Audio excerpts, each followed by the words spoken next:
All right, everybody, welcome back. This is The End of the World with Michael and Stu. I'm Michael. And I'm Stu, and today we're concluding our look back at one of the greatest television series of all time. That's right, it's The Leftovers Season 3. Mm-hmm.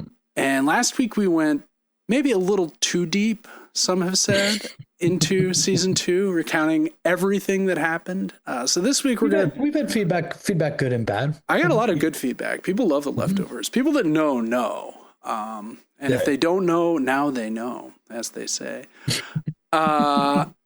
Season 3 is the one that I have weirdly been saving, despite watching the show maybe 10 years ago for the first time, and somehow rewatched it multiple times, but only got to the end of Season 2.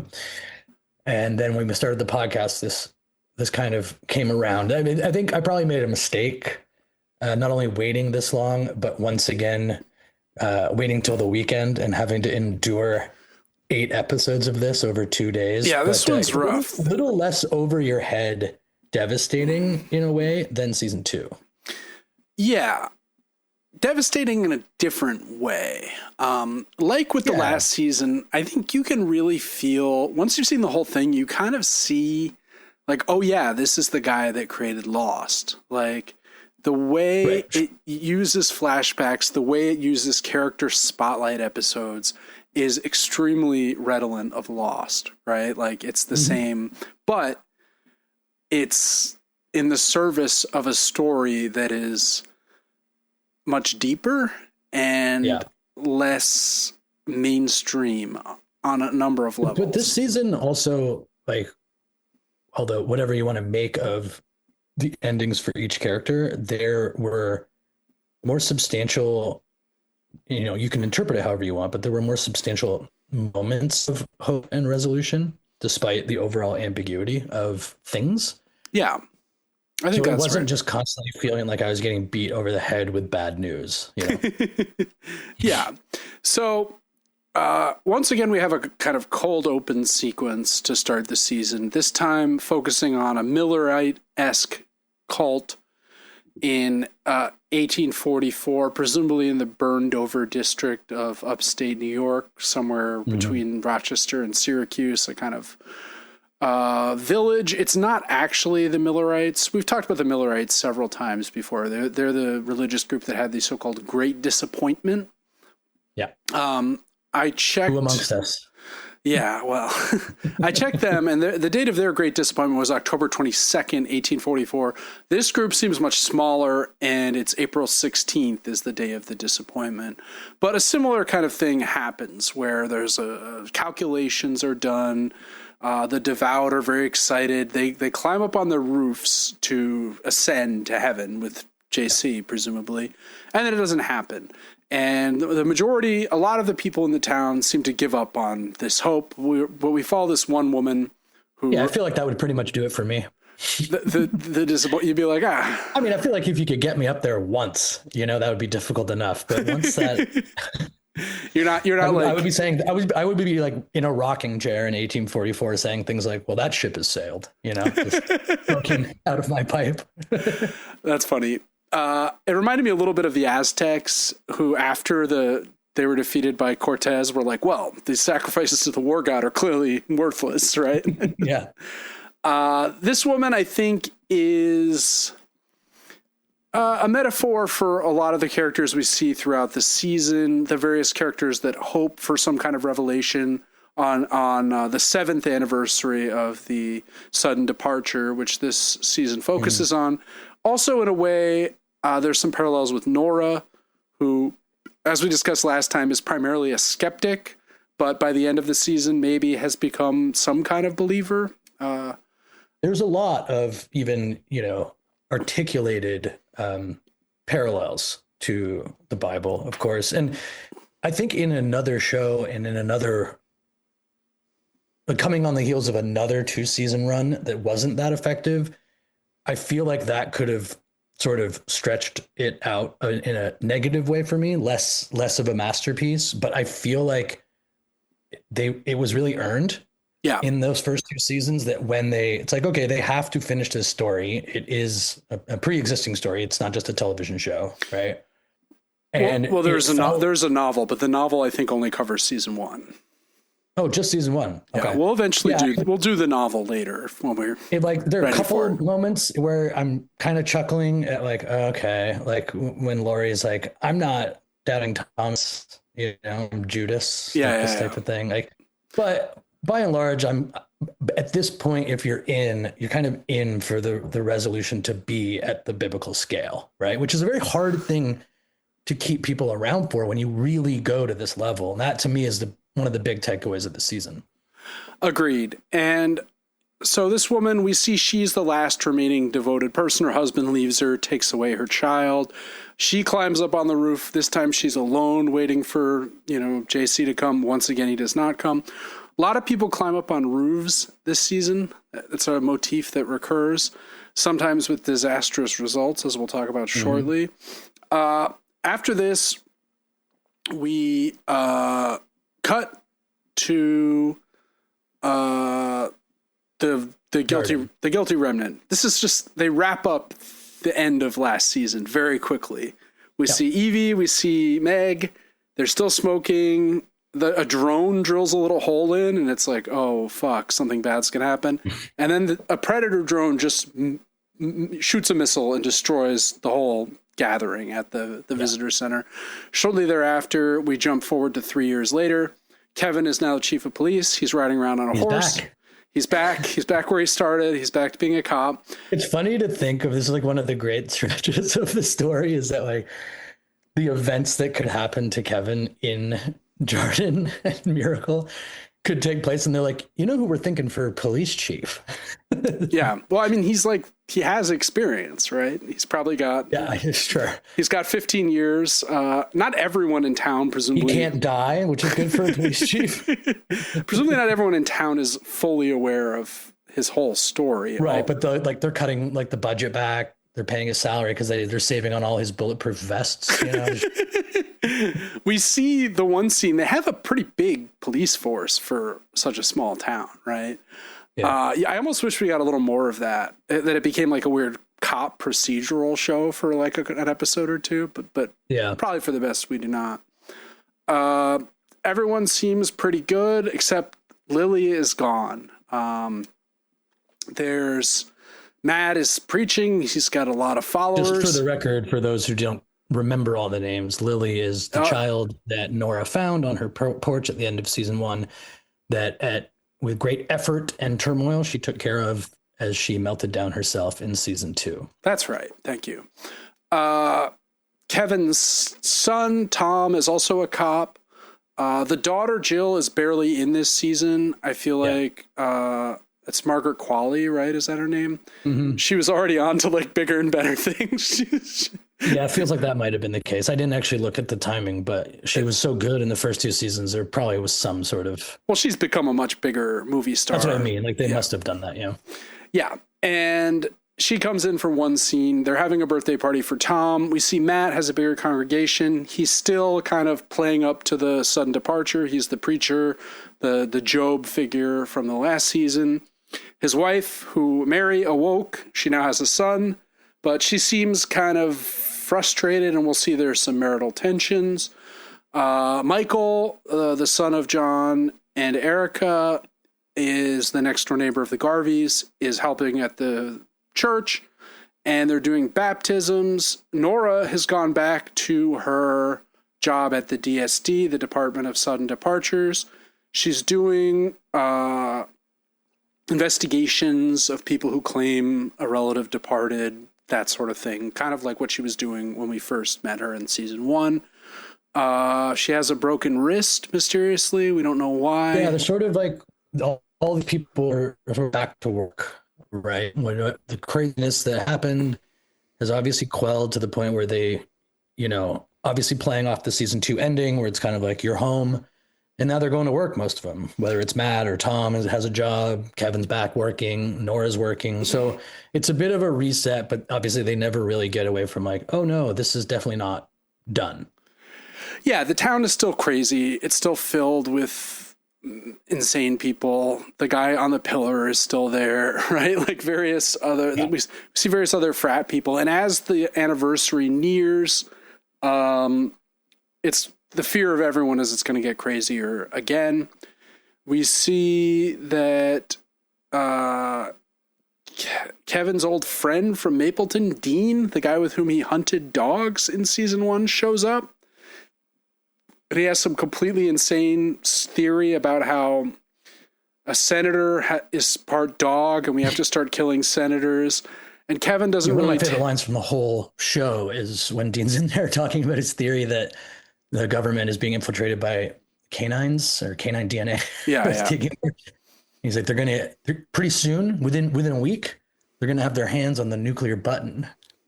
And Kevin, who is so insane and has been for so long, just sort of sits there for a second and then goes, pause. They'll get their paws on it. And then Dean's like so mad that he doesn't believe him. He's like so indignant. He's like, you've changed, man. You used to be cool. What happened? Yeah. So we see the party. Before that, we see that John, who was the violent skeptic in the previous season, is now doing psychic readings for people like Isaac, the guy he chased out of town in the second season.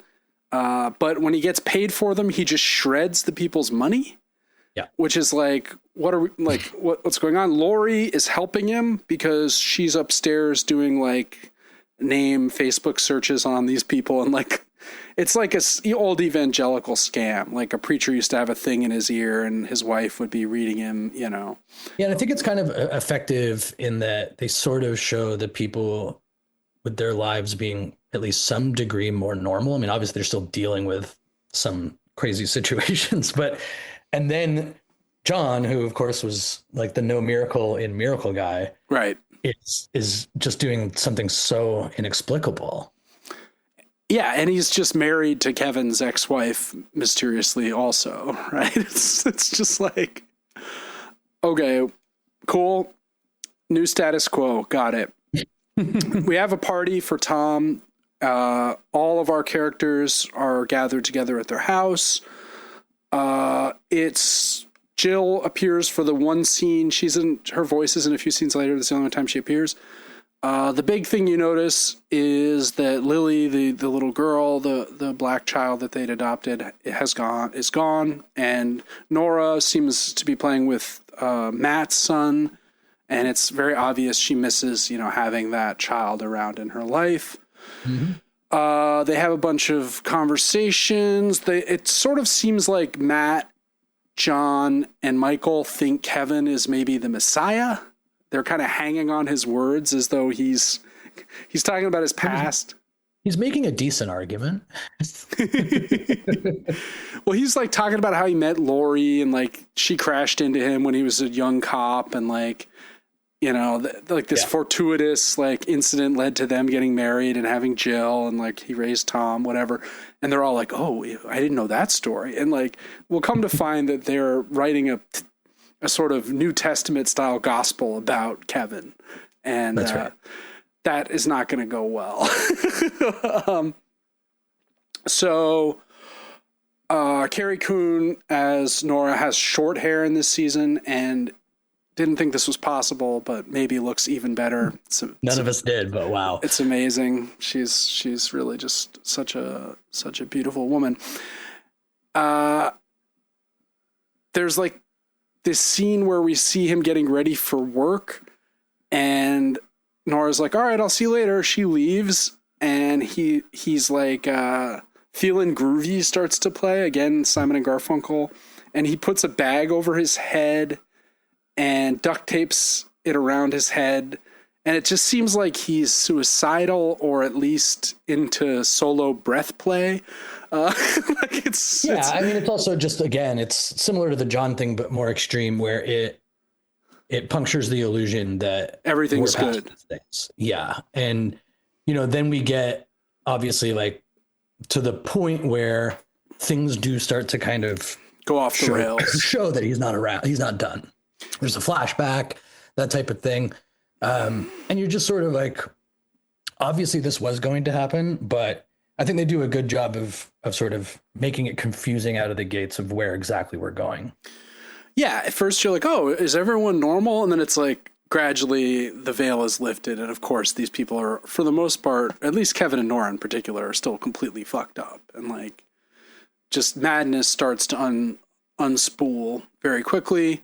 There's a bunch of protesters that have Evie's face on their shirts, and they're like, they've poured poison into the spring, which has been refilled since the last season.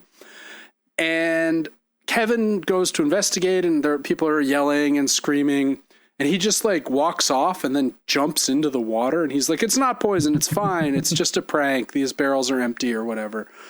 And then Michael baptizes him while he's in the water, kind of against his will.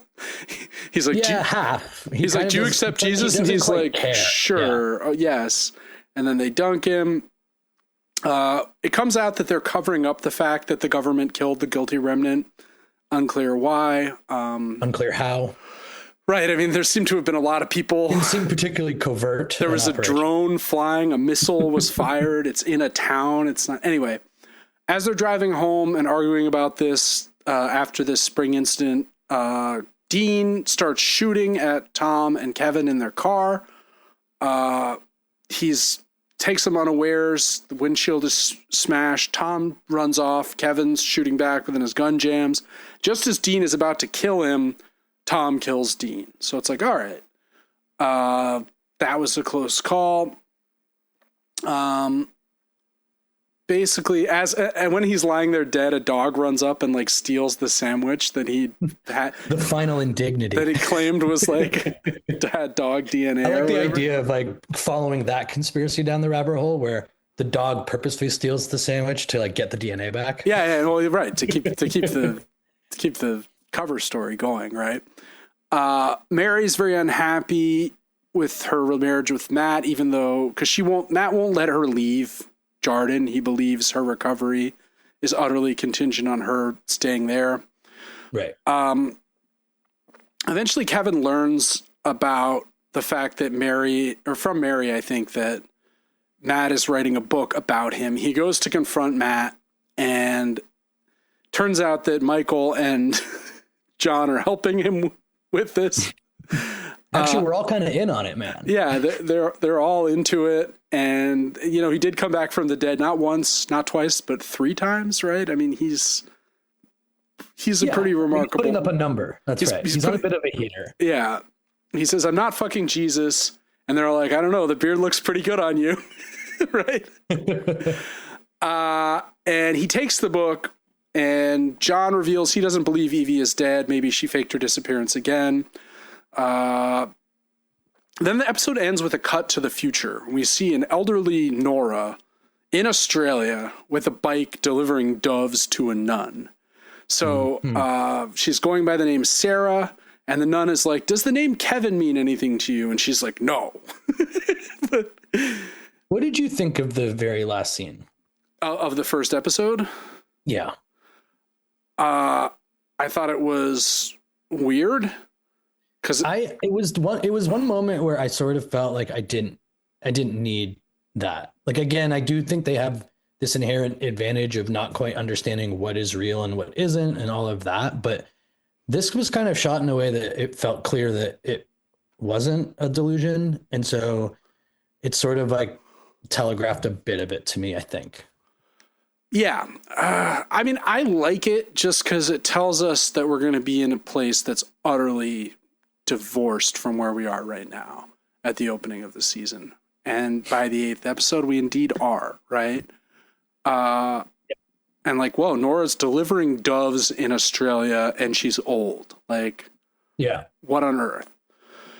So the second episode is the Perfect Strangers themed episode. This season, every episode has a different theme song, which I kind of like as a conceit. The Perfect Strangers thing. Did you ever watch Perfect Strangers, Michael?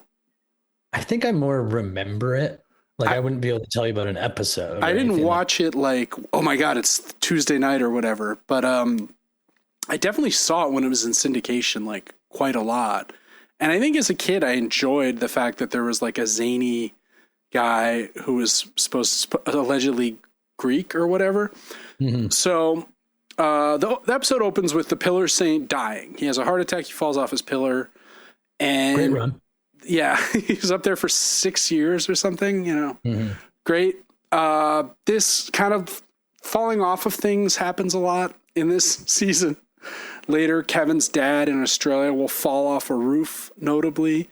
And his wife hides his body with Matt's help and claims that he ascended, that he, departed, essentially. Nora, whose job it is to investigate these things, doesn't believe her, of course. The wife says he faded out like he was on a dimmer. And then we see other people interviewed and they claim to have seen him disappear, but they all describe it differently. They didn't get their story very straight. Yeah, sort of like just the classic Leftovers plotline, right? Bunch of conflicting information and something that you guess you could believe at this point, but at the same time, we see him drop dead in the first scene, right? So right. There's no, we're not conflicted, but sure. But they are. Well, they want it to be true, right? Fair. And Nora doesn't want it to be true. Sure. And Matt feels a kinship with the wife, but he ends up telling her the truth.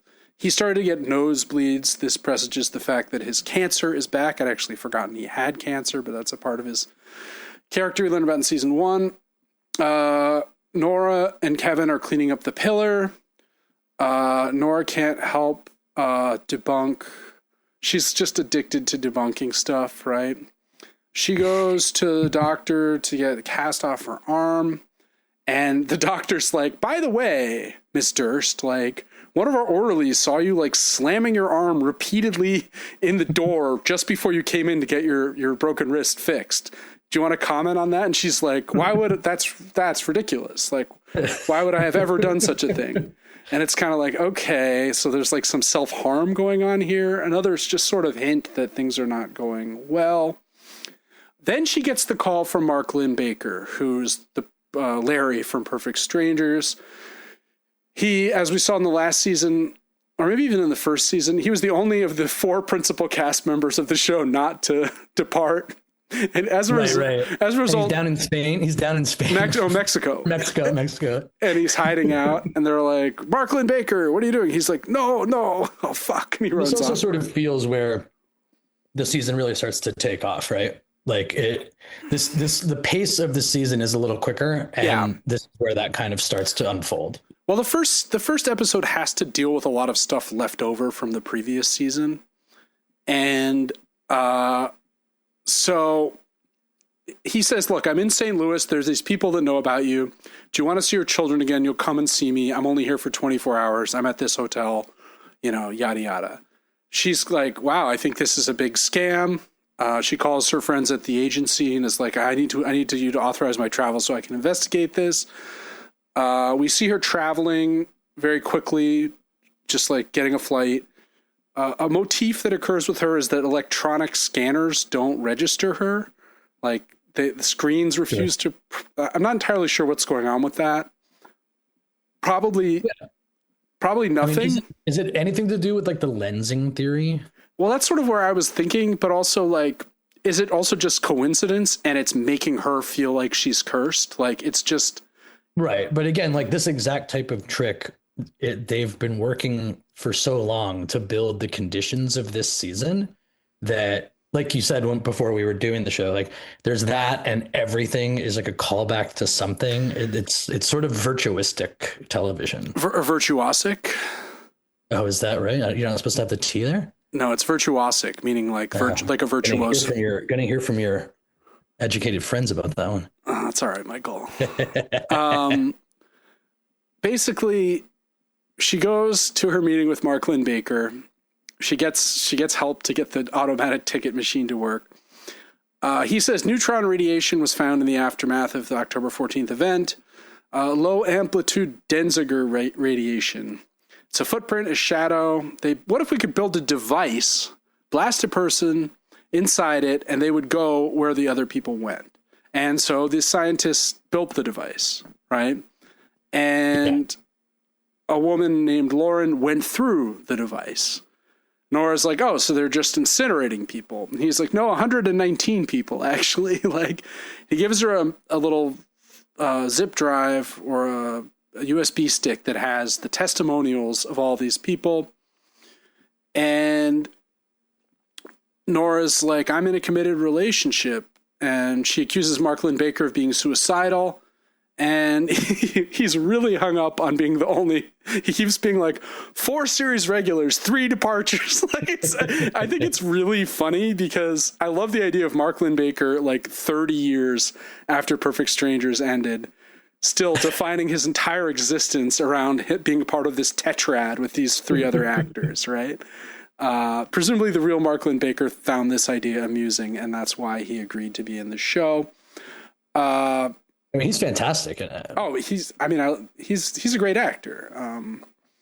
He's like, I went to Yale at one point. You saw the show a bit. Did he have chops on Perfect Strangers? I mean, Perfect Strangers is like an 80s sitcom. It's right. Yeah, it's like, it's wow. a good show. It lasted 8 seasons. It was very successful, but it's like pretty corny, right? It's like, oh, his weird foreigner cousin is here who's from like Greece or like a fictionalized version of Greece. It's not a great show. I mean, I'm going to be rewatching all 8 seasons, of course, now that I'm Lynn-Baker pilled. He wants to take some fucking control, and he thinks that's what Nora wants too. We see her watching the testimonials, something very Heaven's Gate about them. Definitely. People like, I think that's clearly an inspiration here. Next day, we see her drive to Kentucky. Again, GPS doesn't work. She goes to Kentucky because she wants to see Lily. She sees Lily. A kid steals a shovel from Lily on a playground. She runs away, runs out, steals the shovel back. And then Lily is like, who are you? Lily clearly doesn't even remember her. Christine, the Holy Wayne woman who's taken custody back of her biological daughter, Lily, sees her. And she's just like, I was in town on business. Bye. Yeah. As one does, as one must go to Eminence, Kentucky for business. Yeah, well, I'm there 3 times next month. So, well, yeah, of course. She goes to visit Erica. Erica's like, okay, like, how did you break your arm? She doesn't say. She's like, I'm such a klutz. I broke my leg the day after October 14th. Everyone called me. So all her kids disappeared. And then she's like at these events on crutches and everyone calls her Nora Cursed. Yeah, a little on the nose moment there. Like, it's been so bad for so long. Right, we get it. Like, and then she's saying this just to distract from the fact that she obviously broke her arm on purpose because she got a tattoo of her kids' names and then immediately regretted it and got the Wu-Tang logo to cover up the tattoo. Right. And then didn't even want to see doesn't that. Know what it is. Thought it was a phoenix or something. And she refers to it as the Wu-Tang band. Right. And Erica's like, oh Regina King, right? Regina King's like, oh my God. Like, what is this white lady thinking? So she explains that Erica's like, you're not going crazy. Like, my daughter died, yes, but she died. I got to bury her. Your kids vanished. This is a different type of grief. And then they jump on her trampoline for fun, which is a funny scene while Wu-Tang plays, right? Eventually, she gets back to town. Tom pulls her over and is like, hey, Christine called me, said you were in Kentucky. Does she have anything to worry about? And Nora's like, nah, it's all good. Everything's fine. Then she like prints out the photo that she got of the body of the pillar guy and like brings it into the center of town. This is really kind of a bitch move by Nora, right? It's sure. like why? Like, let them believe this. Who's it hurting? Mm-hmm. And the wife calls her a huge bitch, right? It's that actress is Brett Butler, by the way, who was like a big sitcom star also in the 90s. Yeah. Okay. And then was kind of ravaged by drugs, so looks a lot older than she is in this show. But is perfect. Is great. Is a great actress, obviously. But she has she's been very public and open about her struggles with addiction and stuff. Anyway, so Kevin wants to have a baby. Nora just laughs, and Kevin's like kind of heartbroken looking as she's doing this. Something's out of sync with them. Are you happy? Yes, I'm happy too. Let's not fuck that up. And then the people with the device call and they're like, we're in Melbourne, Australia. Can you be here next Tuesday or whatever? She's like, yes, I can. I have to go to Australia. Right. but just for a couple days. Oh, and when she comes in, she finds Kevin suffocating himself again with the bag. And he's like, I didn't expect you till tomorrow. So I was just doing a little suffocation while you're gone. She's like, it's fine. It's okay. So they're both kind of in denial about how fucked up they are. And,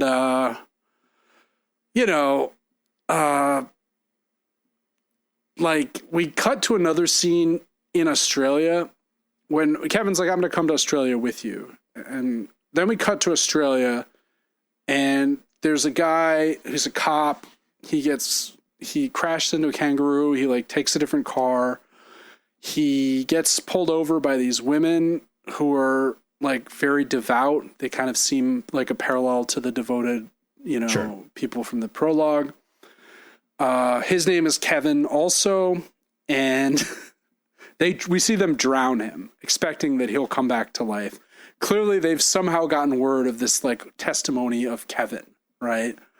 And again, I don't know. Do you have an issue with this? Like, this is kind of. Yeah. I mean, again, like basically the whole season, again, it doesn't have the ability to quite have the same shocking turns. I feel once you sort of lock into where it's going, where you are going to get some big questions, obviously, at the end, but I don't think it takes a genius to realize that we're driving towards a sort of repetitive ambiguity here, right? So the third episode is the Kevin Senior spotlight episode. He hasn't had a spotlight since the first season, maybe. He's been traveling around Australia. We'll kind of go through this one quicker. He's been gathering indigenous songs illegally by spying on indigenous rituals at this thing called the Song Line, which are these sacred sites that different tribes sing different parts of this song that are meant to bring the rain back. It's also just like, it's cool, like seeing this at the beginning of this episode, you're just kind of like, again, the way that the show comes together is like, he seems insane, obviously still, right? But you can't quite entertain him like that anymore, because you've got enough information about Kevin that the dad surely does have some sort of role in this that might not be totally nuts. Yeah, like he's clearly crazy, but this is a completely crazy world, and he's connected to the guy who's come back to life multiple times at this point, and like, so yeah, his insanity reads very differently, I would say. He's looking for this guy called Christopher Sunday, who's like the last living person. There's so many great names in this show. Yeah. Christopher Sunday. Yeah, Christopher Sunday is an indigenous gentleman who is apparently the last living member of a tribe that has this one part of the song. It's the last piece Kevin needs, and he's doing this because he believes when he sings the song, it will prevent a devastating Noah-style flood that will kill everyone on Earth. Matt sent him a copy of the testament about his son. He's angry, though, because he's not in it, which is really funny. We wrote a book about how your son is the new Jesus. He's like, yeah, but where's the parts about me? I think that's completely fair. Yeah. You got the National Geographic. Like, this guy was really laying the groundwork. It's true. And he's listening to this tape Kevin made when they took a road trip to Niagara Falls in like 1981. Coincidentally, like right around when I was born. And Reagan had just been shot. And that's kind of one of the things they're talking about. Yeah. The kid, Kevin Jr., is confused about Taxi Driver versus John Hinckley. Like, it's pretty entertaining. He finally meets this guy, Christopher Sunday. He's very devious. He's like, he's an old friend. I want to go to this place. He like steals a thing from the indigenous like liaison office.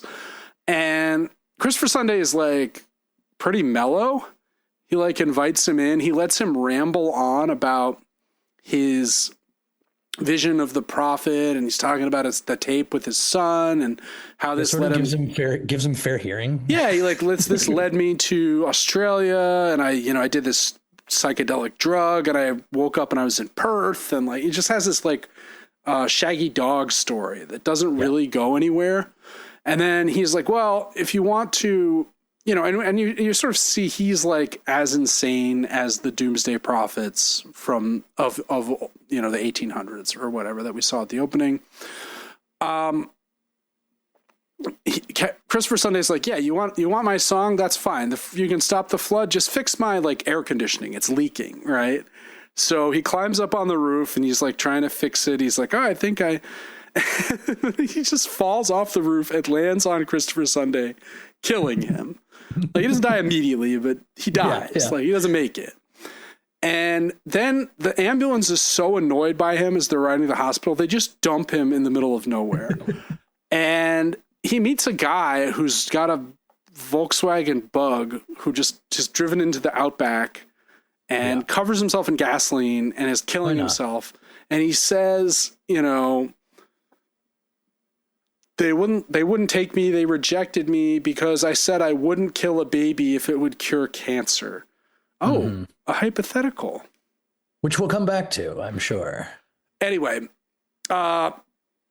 he's pretty messed up too. He has crutches, like he's fallen off the roof. There's a lot of things that like tie in to episode on episode. He calls Matt and he's like, Matt, you have to call the hospital. I threw your book away. Fuck you. Matt's like, fuck you. And he hangs up on him. And he finds out, Christopher Sunday is dead. He gets bitten by a snake, right? Yeah, why not? Throw that in there too. It's really not good. He's like passes out on this like roadside cross and then is rescued by this woman called Grace, whom of course is the woman we saw murdering the other Kevin. And now we understand she found a page of the book of Kevin in Kevin Sr.'s pocket, assumed this might be the way and that this local Kevin, who's also a cop, must be the guy that they'd kill him. He could go to the afterworld and talk to their whatever. Wouldn't that be just how it goes, though, Stu? After you've got Jesus Christ, that we're stuck with Kevin. The book of Kevin. Even the book of Nora sounds substantial. It sounds biblical. The book of Kevin sounds like a guy who wrote out a bunch of like repair tips or something like that. No, I love it. So episode 4, Nora and Kevin get to Melbourne. Good day, Melbourne. This love is over is the theme, a little bit on the nose from Ray LaMontagne. Yeah. Nora is smuggling this $20K on her body. Great moment. And she demands to go through global entry. Even though Kevin doesn't have it. Right. And then Kevin, I think that's fair. I don't know. You travel with someone with global entry. Do you get upset? I don't. But I never travel with anyone. I always travel alone. So sure. Well, that'll do it, especially if you don't have global entry. But she ends up explaining to him in the bathroom. She tears her shirt off and she's got the $20,000, and you're not allowed to travel with more than $10,000 in cash. And the best part is that she seemingly like is ready to tell him because she needs his help with the $20,000.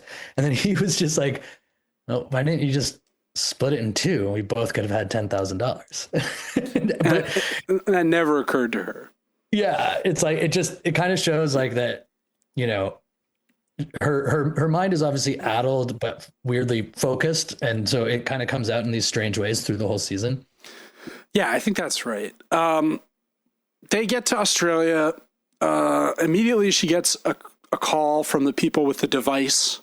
She rushes off to meet them. It's important to note that she then immediately is like, this is the device. This is like why I'm here. So she goes to meet the people right away. And she's still claiming she's investigating them, but we've suspected as viewers that she probably wants to do this. Right.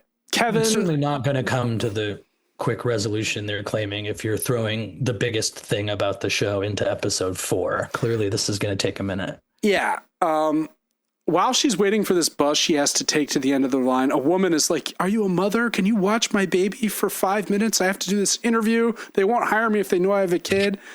It feels like, again, what's the opposite of serendipitous? Like, right. you know, she takes the baby at first. Then, of course, immediately the bus shows up and she's like, when's the next bus? He's like, oh, it'll be another 90 minutes or whatever. So she rushes in, returns the child. It's like, it's illegal to discriminate. It's like, well, you're in Australia. Is it illegal? Like, I don't know the laws. Maybe.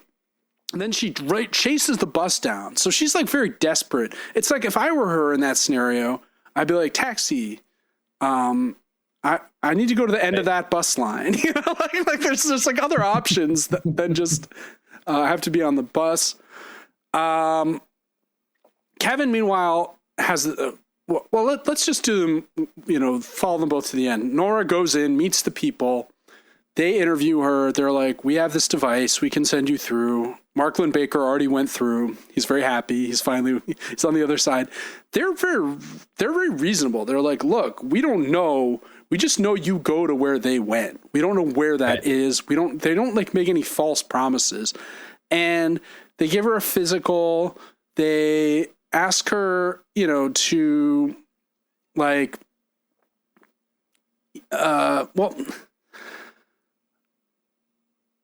she kind of thinks that the baby incident when she's getting on the bus was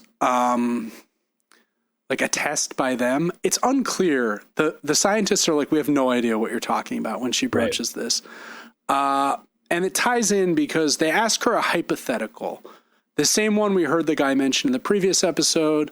They say, you know, there are these two twins and you have to kill one of them. Are they mine? She says, no, they're not. They're like, why does it matter? And that's the first kind of strange moment, considering sort of how she answers, is that then she's like, it does matter if they're my kids or not, if you want me to answer the question. Yeah. Right, which would have you believe that when she finds out it's not her kids, that she would be leaning towards answering yes, right? Right. And indeed, that is what she answers. She says, they say, if you kill a kid, you have to do it yourself, but cancer will be cured. And otherwise, let's just stop here. Let's stop here for 1 second. Sure. Let's go through this hypothetical, because I'd be very interested to know what you would do. And I actually think that I'm going to guess that we have the opposite answer. So you are given that chance. What do you actually do? God, I don't know. It's a tough one. Really? I don't think it's a tough one at all. So it cures cancer for all people forever. Mm-hmm. Then I think you got to do it, right? I think under no circumstance can you do it. Really? Yeah, I really do. I mean, again, like, I think it's one of those things that when you're doing a hypothetical sort of in the abstract, it's like, well, yeah, like, of course you would do that. Again, right? Just from a standpoint of utilitarianism. Actually confronted with it. Yeah. Right. Not only would you be able to, but I think it would make you realize that this is certainly wrong. And I actually think it is certainly wrong. And I know the argument is like, so many children have died before, you know, her kids disappeared. Well, that's what Nora says, right? Kids die every day. What's one more? Right. But it's also like, okay, but you, like, even just using you as an example, like, you care about where your kids are to the point that it has absolutely destroyed your life. So this is someone's kid.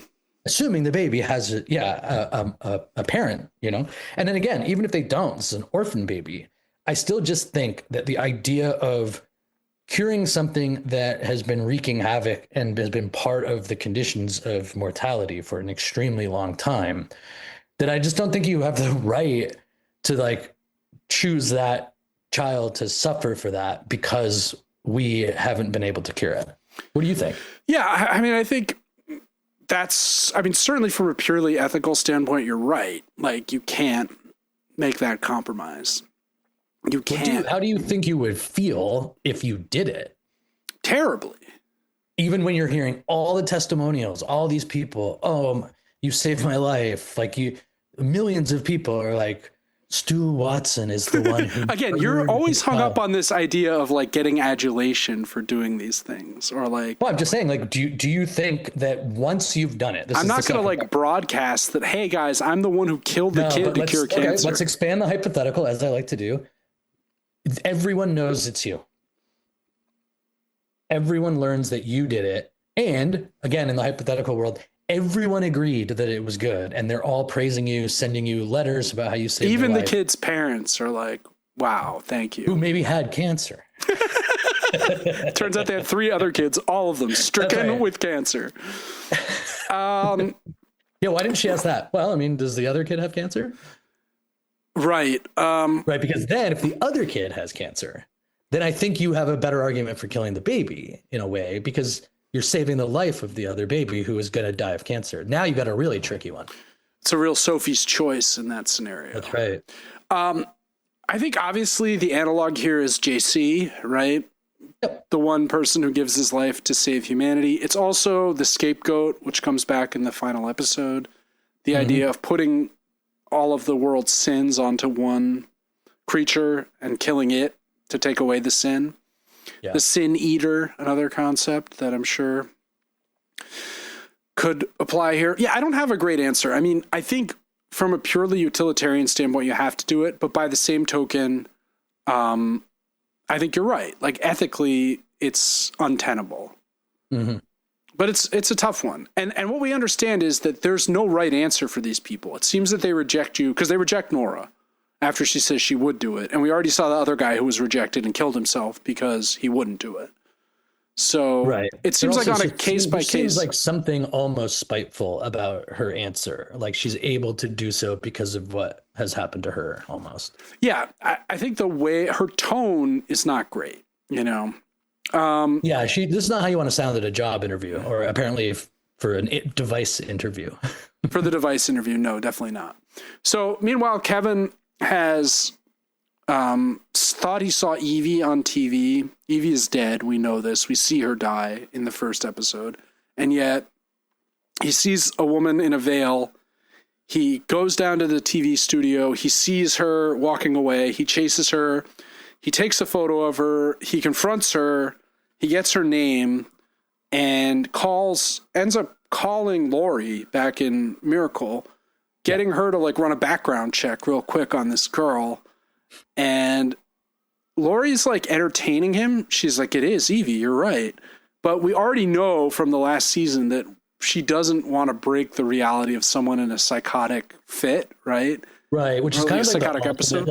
It's like the ultimate Leftovers example, because she does do that in the first moment with Patty, right? Yeah, with the Patty delusion. And so it leads you to believe that it's definitely possible that. Like, what did you think? Because I actually thought she was telling the truth, to be honest. No, I knew immediately that she was entertaining him. Really? No, yeah. I really.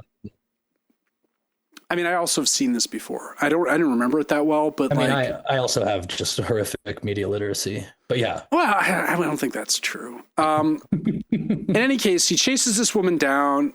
He finds her at the library. He's like, "Why are you doing this? Your dad, your brother, your mom, all these things." And eventually he gets really angry because he learns that Lori had called ahead and been like, you got to entertain this guy. He'll go away if you just like tell him that whatever. And then we have this great moment where Lori's like, Kevin, look at the photo you sent me again. And he looks at it and the woman looks nothing like Evie. And then we cut back to the woman's like, I'm going now. Yeah. She's like, I wanted to help you. I must leave, Yeah. So he's had a rough day. He's got beat up. He's got marks on his face. Go back to the hotel, and they just have like a drag out fight because he's basically like, you've got to stop using your kids as a shield. And she's like, what the fuck, man? Yeah, I mean, you gotta know your partner well enough. Probably not play that card to Nora Durst of all people, Nora Kirst of all people. Yeah, I mean, that's the like, I'm pulling the pin on the grenade that will destroy our relationship. That's right. Right. And, he says she should go be with her kids, which is ironically what she's trying to do with the device. But it's also like, he burns the book that Matt gave him about his life. And it sets off the fire alarms. Meanwhile, a missile has been launched, a nuclear missile. Of course, I actually forgot about this subplot when I read. Really? Yeah, we see the opening of the next episode. there's a French song playing, and then we see this French submariner doing this elaborate, like, he steals the key to the, he does this weird pirouette nude in a submarine to launch a nuclear missile, as we learned, at a small Pacific island. Yeah. Which... Pretty inch perfect body, too. Yes, I would agree. Matt is desperate to go to Australia because Kevin needs to be back in Miracle. Gotta go get his boy. Yeah. By the 14th, or his prophecy won't come true or whatever. So he, John, and Lori end up they take like a charter plane. All airspace has been shut down because of this missile launch, right? Yeah, just a few really like quickly cooked reasons that help him get over to Australia, but whatever. He gets over. They're diverted. They have to go to Tasmania. And the only way to get from Tasmania to Melbourne is a ferry. But the ferry has been rented by this like sex cult that is just having a bacchanal. It's kind of like Burning Man, except even more sex oriented. It's all devoted. It's also kind of like one of the first major resets of the sort of range of possibilities for the ending is when they have that heart to heart with Matt, where they're like, you're not going to be back for the 14th. Right. In Texas. And he's a control freak. I mean, that's the root of all of his problems. And on the boat is this guy called God, who refers to himself as God. And it's David Burton, the guy we saw in the last season in the afterlife area. We learned that he fell while rock climbing 100 meters, which is quite a fall, broke his neck. His friend dragged his body to a cave so that the dingoes wouldn't get it. And then when they came back to retrieve it, he was alive. The dingoes ate your God figure. Yeah. I mean, he was alive, and he now thinks of himself as God and tells everyone he's God, even has a card that's like, I'm God. Turns out prior to this, he was a triathlete. A decathlete, won a bronze for Australia. Just a bronze. He's God, but third place for God. Basically, like this guy just really bothers Matt because he's a preacher, and someone claiming to be God is it's a bridge too far. Idols and all that. Bridge too far. Matt is really frustrated also by the sex cult, because what happens is he witnesses this guy, God, push a guy off the ferry. Yeah. And he tries to report on them, but he's the only witness. The captain knows him. Everyone knows him. You're getting all these nihilist responses from the sex havers, right? Sex havers can't be bothered. They don't care. It is also interesting that Matt is going to find someone that he thinks is the Messiah, but is like, this David Burton guy, he can't be serious. Yeah. It's a lot of good stuff. Which I guess is an interesting idea when looking at sort of religions across the board, right? And like what they believe in. And then it's like, no, your Messiah is all wrong. So long story short, he ends up like tying this guy up near the lion, that they have a physical lion on the boat, and he's in a cage, and he questions him, and he has it out with him. He's like, admit that you threw that guy off the boat. He's like, I threw him off the boat, whatever. It's a very weird scene because you almost see Matt kind of come to believe he actually is God. Yeah. And he's like, what do you take responsibility for? And he's like, sudden departure. That was me.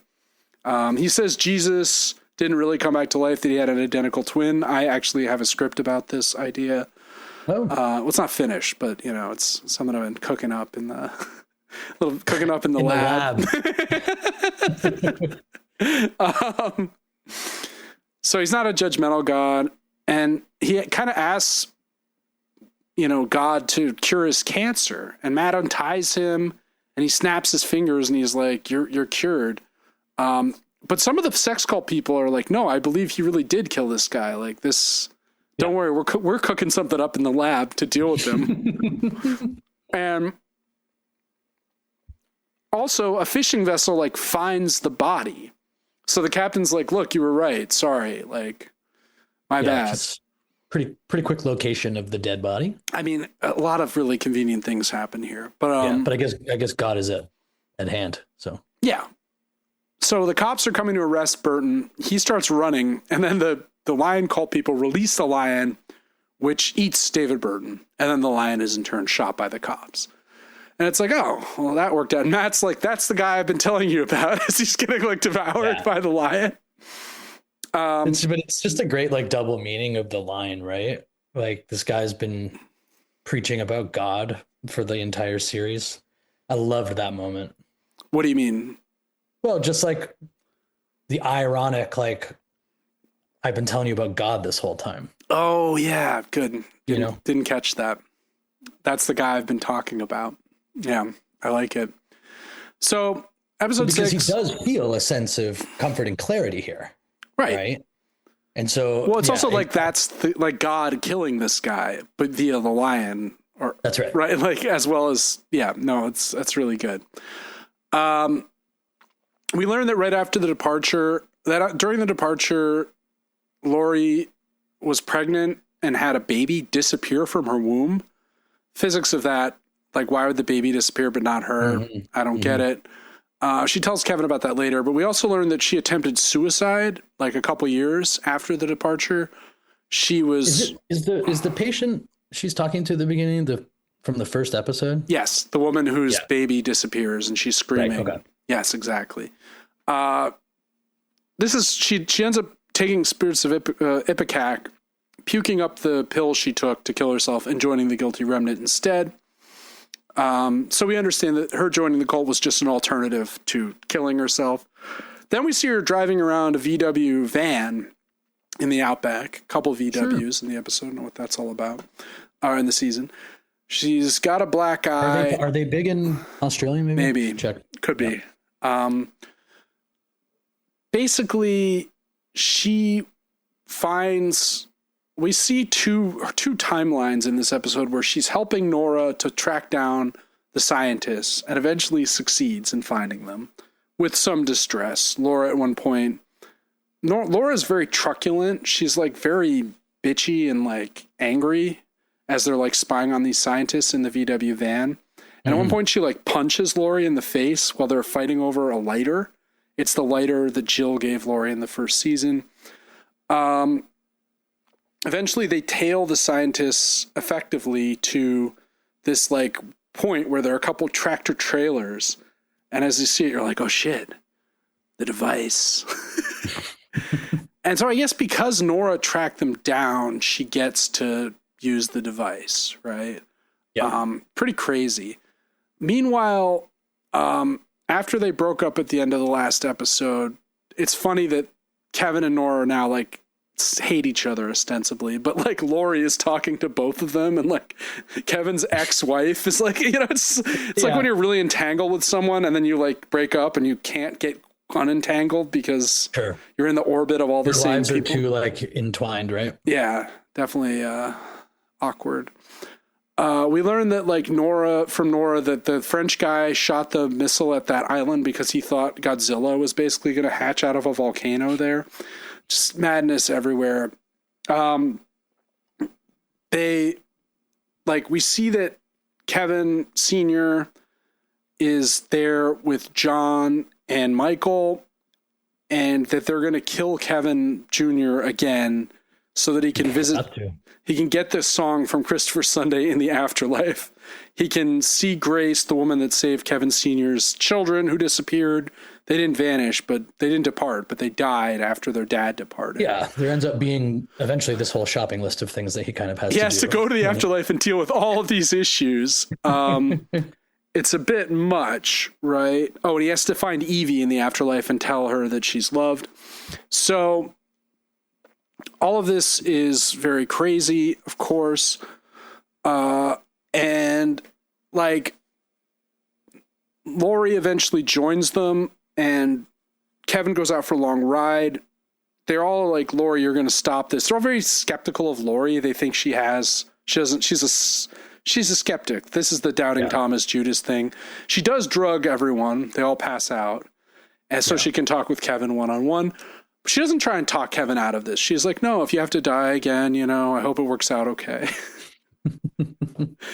And at one point earlier, Nora's like, if I wanted to commit suicide, I would just go scuba diving, because there's a million different ways to die scuba diving, and then people can be like, oh, terrible scuba accident. Like, right. I mean, there's a million different ways to die, a lot of different ways. Sure. It's funny to like fixate on that, but yeah. But Lori is a scuba diver, we discover. Sure. So she's like, I know all about scuba. I love it. If I can't scuba, what's all this been for? Anyway, basically, she gives Kevin the lighter from Jill and is like, good luck with this, and leaves. She can't stay to watch him kill himself. So she splits. And as we discover, she goes off to scuba on the 14th.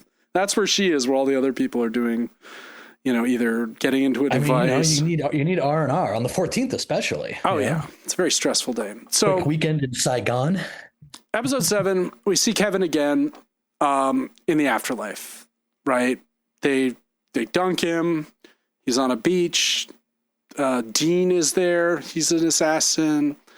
Turns out he has to kill the president this time, but good news, he is the president also. Yeah. They're twins. By looking at his reflection, he can switch places to the other. This is all very crazed, but fun.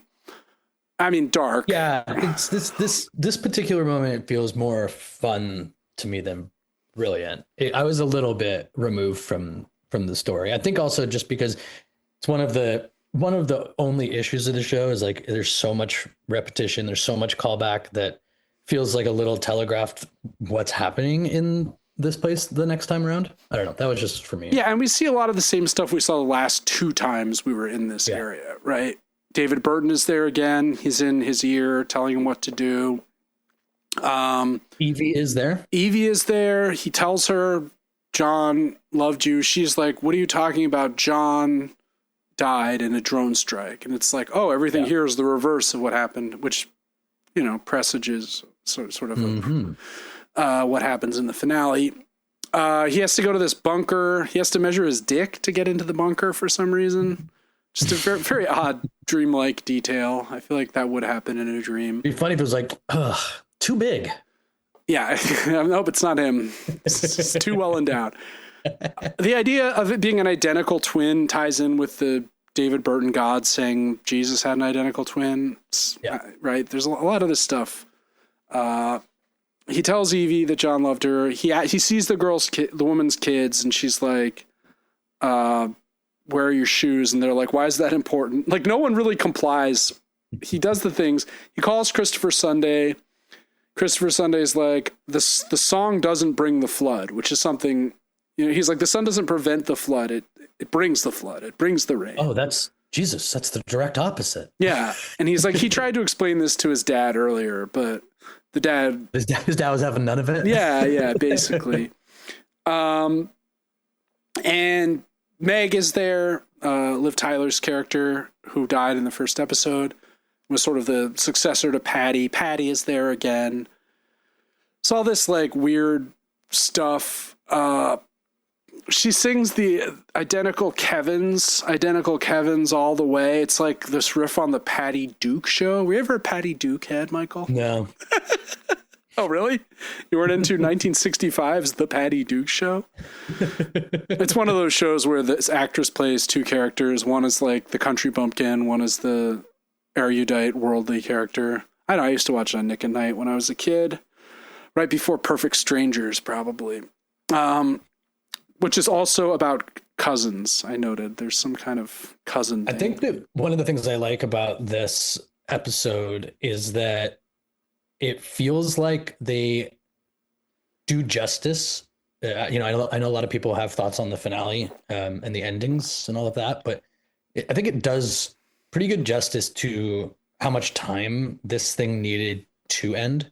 Yeah. We've seen many shows that, Game of Thrones, for example, that rush to the end. Just a lot of shoehorning and chaos, and then the last episode is just an absolute train wreck. And you can feel this ending from the moment you hear that the device exists way back in the beginning of the season. And it's like, there are very few even final seasons of an episode of a season or a series that feel as effectively an end in itself almost the whole time.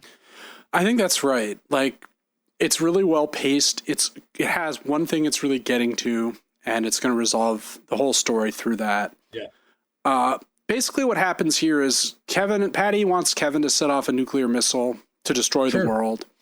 But the only way he can get the key is if he kills his identical twin, the other Kevin, and cuts the key out of his heart. Very similar to the hypothetical given to Nora, except kind of the opposite. Mm-hmm. You can end the world, but you have to murder your identical twin and remove the key from its heart in order to do it. Do you do it? Right? It's like, yes, of course.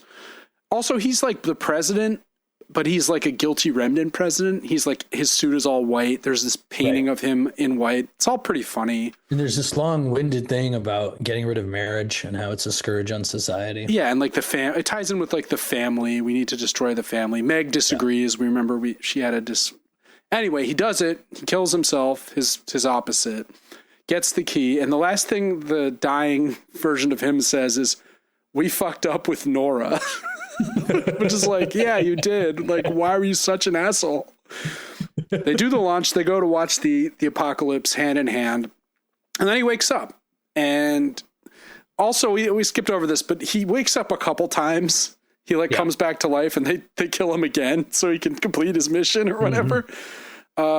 One time when he wakes up, it's pouring rain. So the dad really thinks, oh, my flood thing is really going to happen. But when he wakes up the last time, it's just dry as a bone. The flood is over. Now, for the final episode, we have the Let the Mystery Be theme back. The best theme of the show, obviously. Couldn't have been any other way. We see Nora getting into the device. She is with Matt. At first, Becker, one of the scientists, doesn't believe Nora when she says, she's like, "You're going to chicken out. You're just saying what we want to hear. You don't really believe you're going to, we don't believe you're going to really depart through the device." Which again, foregrounds the question of Nora lying. That's like what the episode really revolves around. We see the people unloading the shell from the device of the last person to disappear. Yeah, they don't make it easy on somebody who's like, no matter who you are, it's got to be a pretty big moment when you're going to use the device. Right? Yeah. And they really do get in the way and throw a few spanners in the works on your way out. Well, but she's very cavalier about it. She's like, maybe they'll let you keep mine, to Matt. Yeah. Matt is dying of cancer. He's scared. He tells her, they reminisce about their childhood, and he sent her Mad Libs when she was at this awful Bible camp, and he always called her the bravest girl in the world. So of course she's going to go in the device. She's not afraid. And we see her in the device. She enters the chamber of the device, the event chamber. The lights go out. The device fills up with water. And just as it's about to go past, they can hear her. Just as it's about to go past her mouth, we see her inhale and maybe say something. Yeah. Now, this is ambiguous. We do not know I think it's clear that she says something personally. Well, no, she definitely says something. We don't know what she says, though. Like, we can't hear. She could say goodbye or. Right. And of course, I love you, Matt. The beauty of the moment is that I don't think that's kind of what it was, but because this is such a inconceivably intense, emotional moment for you, and obviously the crazy stress your brain is under, it's like she could have definitely said something that just exclaims that without actually saying to stop and like, oh my God, or whatever. Yeah. Or like, I guess when they say stop, they do, but it's also like, is there something built in where the people who run it, if you know that the person is going to be frightened in that moment, right? It seems like a natural impulse. So yeah, again, classic leftovers, as they say. So then we cut back to Australia in the future, where we were at the end of episode 1. Nora learns a guy called Kevin's been looking for her. She gets panicked. She runs home after delivering these doves, and she's. Why do you think that she is so insistent on not seeing Kevin? I don't know. I mean, trauma. That didn't quite square with me either, but I think she just doesn't want to. She says it's too late. She feels like it's too late, like you can't go home again kind of thing. Like, yeah. So like, this is one of the reasons that I struggle with believing her that she went through it. yeah, I do still think that ultimately, but this is the thing that gives me pause, because it's like, if she wants this type of life, completely isolated, right? why not just Lives stay in the other place? Well, and just that one of the reasons to not entertain Kevin is the idea that she would have to entertain the fact that like she didn't actually do the thing. She'd have to like come face to face with it. Like it'd be like an admission of her failure. Or she would have to come face to face with lying about it, as opposed to kind of the piece of doing whatever she did do. Right. But if she did decide to come back for the reasons that you'll explain in a second, I find it hard to believe that she wouldn't be okay with seeing Kevin, if that makes sense. Yeah, I sort of get where you're going with that. So Kevin's at her doorstep. He's found her. She's flabbergasted. She's like, "What are you doing?" And he pretends to only remember their first interaction, the time they met at the school dance in the early episode. Which is like ultimately, right, I think, to explain that he wants to move on. Start over. Yes. That he doesn't want to get caught up in all the drama that happened. Right. And all the, like, this is all the forgiveness that is there. They're still very Jesus coded. Yeah. She's freaked out. She's like, "You have to leave." He's like, "Well, there's a dance in town tonight. Meet me for that." She's like, "What are you talking about?" She's freaked out. He leaves. She takes a bath. She's just like, "What the fuck? I'm not, no way." She goes to she calls Lori. We learn she's been in touch with Lori. We don't know for how long. We don't know how long has passed. It seems like 20 years, maybe. Yeah. And, you know, she's angry at Lori. She assumes Lori told Kevin where she was, but that's not true. Lori's like, "I would never do that." Lori doesn't have any good answers. She just says, huh. And Nora's like, "Fuck you, stop saying that." Nora's still herself. She's still angry. Yeah. She's still crazy. She goes home, locks everything down in case Kevin tries to break in, I guess. She ends up taking a bath and closing the door, and like the door won't open, which I felt like was that. You're petrified. You're locking everything up. And then you're like, what if I take a bath and I put myself in a position I can't escape from if anyone did come? Yeah. But yeah. And then she can't get out of the door once she's done with the bath. Because like, again, the devices don't work for her. I don't know. It felt like a little bit of a callback to that. And also just the feeling of it never ends for Nora, even just even trying to take a bath. She's locked in the bathroom. She like goes into town after all, of course. It turns out it's a wedding. She sees Kevin. He keeps up the ruse of not remembering her. Although as they're chatting, someone leads a goat and he's like, "Wow, you ever see someone sacrifice a goat?" It's like oh, geez, is that a reference to, like, it's clear that he's not like, that it's an act, right? But again, like in the brief moment where he emerges, you almost like entertain, like, did something happen to him? Like, given how insane his life and his mind are. Right. Does he have dementia or something? Like, did he come back and he doesn't remember anything? He also keeps saying, "I'm on vacation in Australia and I saw you riding by on your bike." Like, he just clings to that. He explains Matt is dead. She didn't show up for the funeral, which shocked him. It was a beautiful service. He's like, "Jill is great. She's a huge movie star." Yeah. Tom's not going so well, but he's doing okay. Like, he's predicting their acting futures. He claims he's had a heart attack and now has a pacemaker and is no longer immortal. Okay. The married couple make this speech about love and like giving up sin, but accepting mistakes. It's a little very appropriate for their ears. They do the thing with the goat. They put beads on the goat's neck and set it loose. And those are the sins going off into the woods. The birds are set loose. These are the birds that Nora tended. The nun she knows is there earlier. And then they start to dance and it's very intense, but Nora like breaks it off when he once again doesn't come clean. And I just wanted to say quickly, but also like one of the things that keeps this in the realm of the potentially supernatural or ordained and all of that is that the whole ceremony feels like it's for them. Yeah, almost, I mean, right? it's like so on the nose. You're like, what the fuck? It's like everybody else is just living in Nora and Kevin's world, you know? Yeah, but it doesn't feel that way in a like unbelievable way. It just feels like coincidentally they happen to stumble upon the perfect wedding that speaks to their issues, right? As they're she's riding back, she rides over to the nun's house because she's like, you told Kevin where I lived or whatever. She's angry at the nun. She sees a guy climbing out of the nun's window. It's a bikie, an Australian guy, right?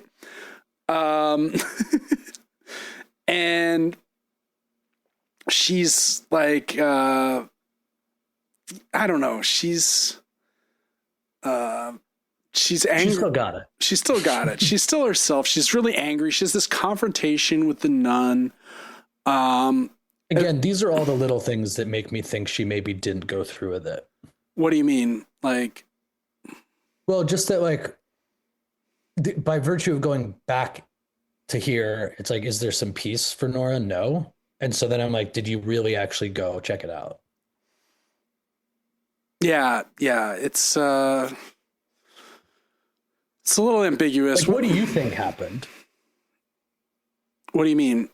Like, what do you think about what Nora said? Let's just finish the recap sure. then we can talk about it because we're almost there. Yeah. She's the same person, right? She debunks the nun. She calls the nun a liar.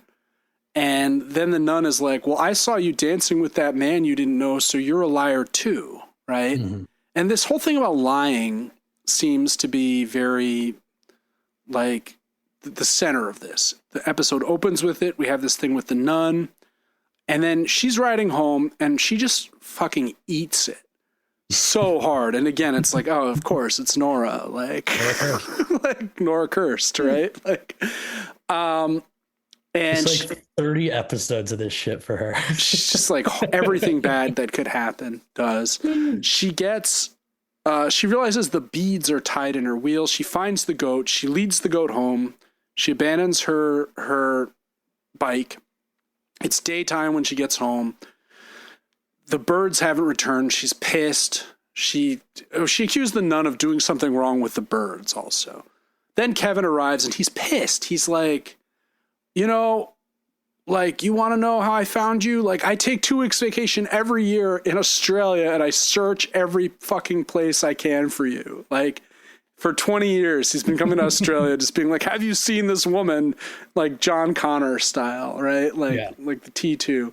And he's really angry. And he's like, and when I saw you, when I found you, when that nun, I could see in her eyes she knew you. Like, I didn't know what the fuck to do, which I think is totally realistic. Like, spending 20 years searching for someone and you're like, oh, I found her. Fuck, now what? The dog, caught the car. And so he just pretended that none of that had ever happened and that they could start over, right? Mm-hmm. And she's moved by this. And then what?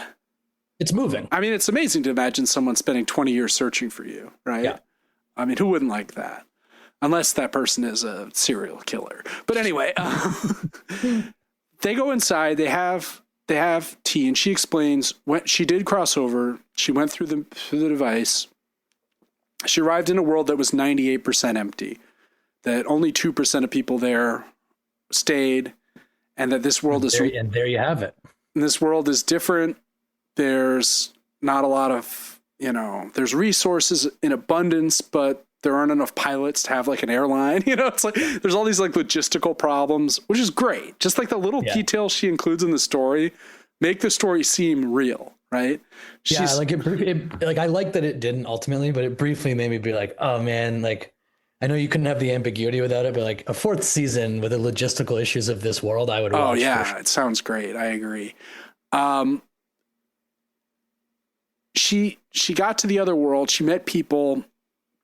They were like, they helped her to get back to America from Australia. She had to take a boat. Took months. Mm-hmm. She got back to Mapleton, right? And she went outside. She found her house. Streetlights were on. People still live there. Yeah. her kids come out. She's hiding in the bushes, basically. And she doesn't recognize her kids because it's been 6 years, 7 years, whatever it has. And the husband comes out and he's got a hot wife. She's really hot. Nora's like, well, I'm not needed here. Like, it's this really weird moment. She says she was a ghost with no place there. So then she hunted down the scientist in Switzerland or wherever he was, who built the device and forced him to build a second device to send her back.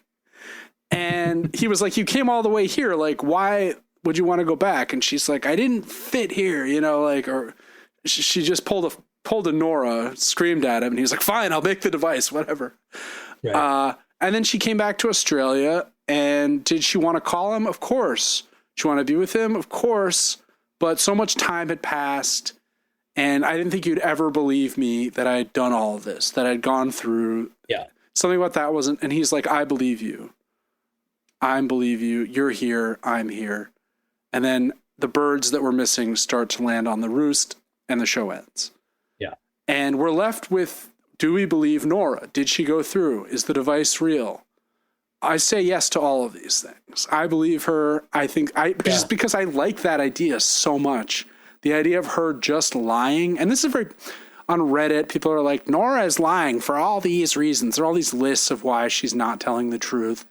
And I don't care about that. But I also... Yeah, I think that's probably right. I think that the show is so big and so sort of poetic that I think this is just the answer to what happened. Yeah. And it allows for an actual resolution. I also believe everything that Kevin says after he hears about it. You know what I mean? Like, it just sort of clicks for you.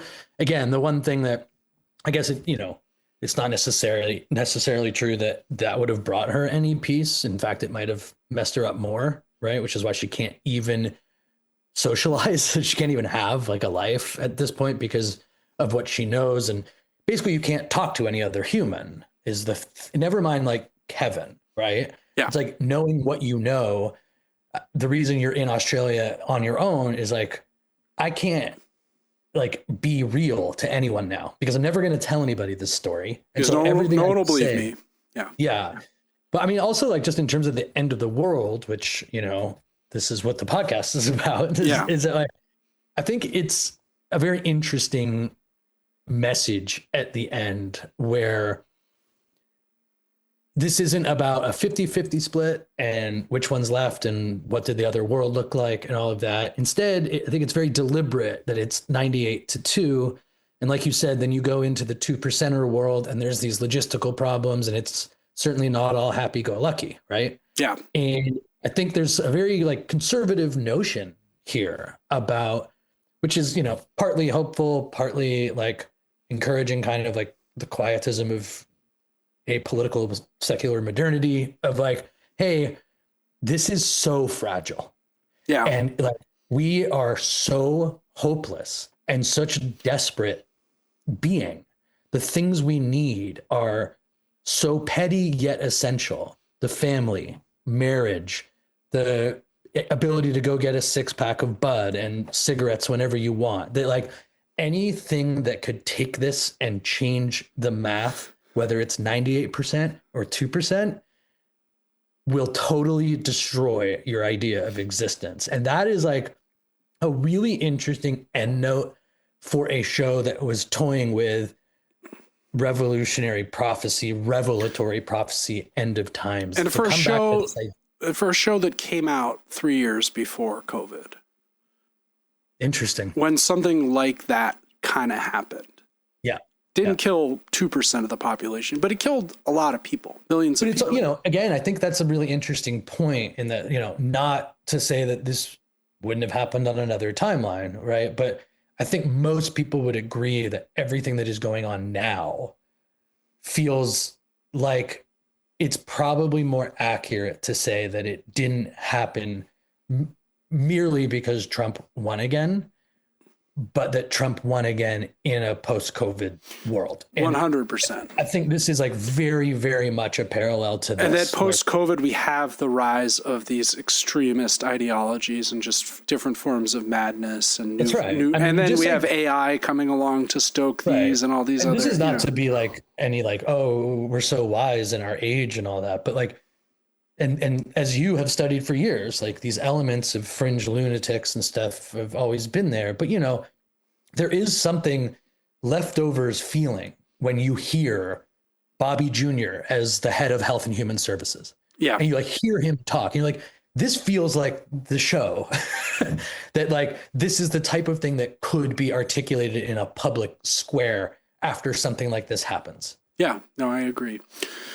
Well, it's a great show. I just love the device. I love the other world. I love the possibility. You know, I just love that. It's just such. And then when she's in there and she's such a good actress. She's so. I mean, both of them are unbelievably good throughout the whole thing. Yeah, I mean, it's unreal. But I do think in this last season, she really takes it home. Yeah, I mean, she's the best. I'll watch anything with her. I'll even watch the Gilded Age, which I don't really like, but she's in it, so I must. Sure. We've been so obsessed with this and busy with it that we don't quite know what we're doing. Yeah, we're not sure what we're doing, but we'll do something shorter. Sorry for these two extremely long episodes. Maybe we'll do the mythical short episode that we're always talking about. Yes, that never quite materializes. But in the meantime, if you like the show, you can follow us on the podcatcher of your choice. If you really like it, you can leave a rating and or review on that podcatcher. You can also follow us on Instagram, The End of the World WMS, where we post exciting reels from the show. We'll see what happens next week. This has been great. Hopefully, if you haven't watched The Leftovers and you've listened to all of this, sorry for spoiling it completely, but still worth a watch because it's much better than us talking about it. But there are... God, there's so many themes. There's so many things in the notes that I didn't like, that I haven't even really put together fully yet. It's such a rich text, you know? Right. So we'll be back next week. And until then, this has been The End of the World with Michael and Stu. I'm Michael. And I'm Stu, and we will talk to you real soon.